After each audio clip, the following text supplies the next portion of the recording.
So I've noticed a lot of people online like to say competitive Pokemon is a lot like chess. It really isn't. You see, chess is a game where you have multiple pieces out in the front lines fighting. Because of how the game's board is set up, you constantly have to consider formations and spaces. Not to mention, your pieces are a lot more specialized, so they can only focus on really doing one thing. There are plenty of games out there that function far more like chess for sharing these traits, some of them even carrying the Pokemon name. Pokemon's battle system, with its usual 1v1 nature, makes it so the only movement you technically have is switching in and out, and even that is just a basic JRPG battle system feature. There is no board to move around on, no way for your monsters to traverse across a board and see incoming attacks and then react accordingly to the situation by moving to a new formation on the grid. Because of this, Pokemon functions a lot more like a rock, paper, scissors kind of game, where a lot of the gameplay between turns ultimately come down to psychology.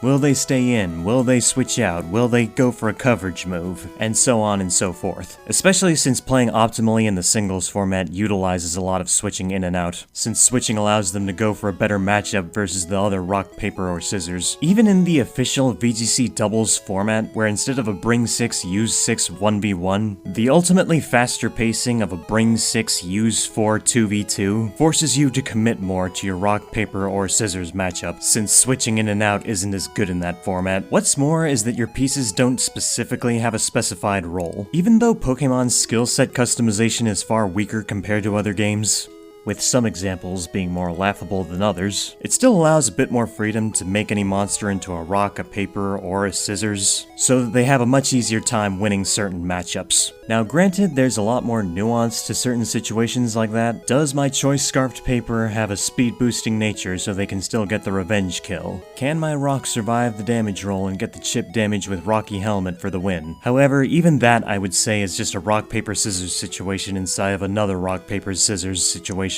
Even in VGC doubles, using Protect is just another rock, paper, scissors situation. Will they protect? Will they attack? Will they switch out to something else instead? Even Ally Switch in doubles is also a rock, paper, scissors psychology situation, which I personally find kind of funny, because Ally Switch is the closest possible thing you will have in this game like chess, because moving the formation of your pieces around is a play you can make, and yet a good chunk of competitive Pokemon players hate the move. The fact that you can even bluff using certain movesets just ultimately goes back to how rock, paper, scissors is all about psychology.